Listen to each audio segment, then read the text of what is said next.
दोनों करबो दोनों मजा लेबो सारी रात मां मीठी बोली बोला ते तेरे माया उते आधी रात मां ते जब मोर दीवाना जानो है तोरे बात मां ते जब मोर दीवाना जानो है तोरे बात मां लुका छुपी खेलबो दोनों मजा लेबो सारी रात मां लुका छुपी खेलबो दोनों मजा लेबो सारी रात मां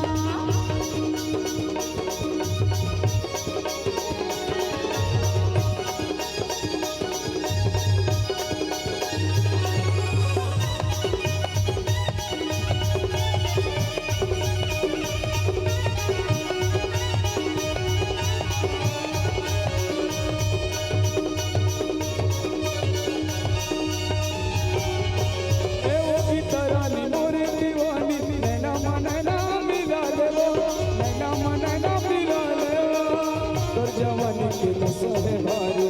राजा मोला बना तोर जवानी के नशे मारे राजा मोला बना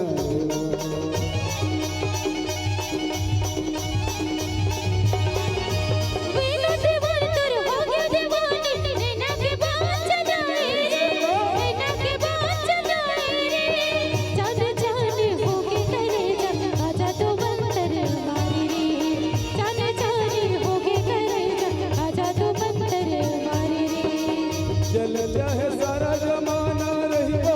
दोनों साथ जल चाहे सारा जमाना रहिबो दोनों साथ लुका छुपी खेलबो दोनों मजा लेबो सारी रात लुका छुपी खेलबो दोनों मजा लेबो सारी रात मां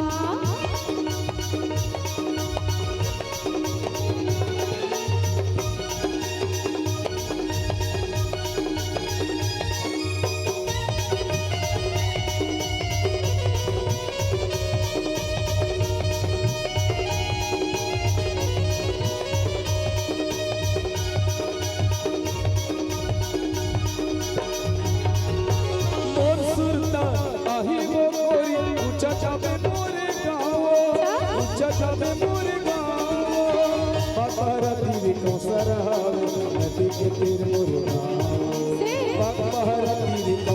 गाँव नदी के तीर मोर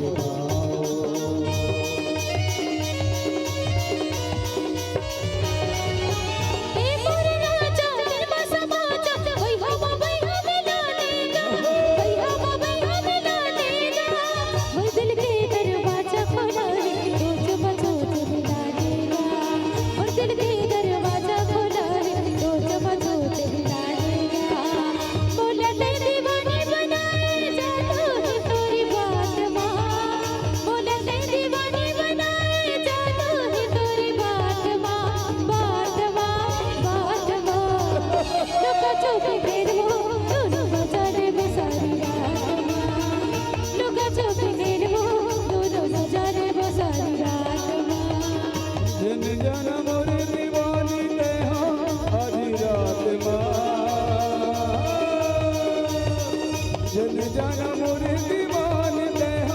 आधी रात मां लुका छुपी खेलबो दोनों मजा लेबो सारी रात लुका छुपी खेलबो दोनों मजा लेबो सारी रात मां दोनों मजा लेबो सारी रात मां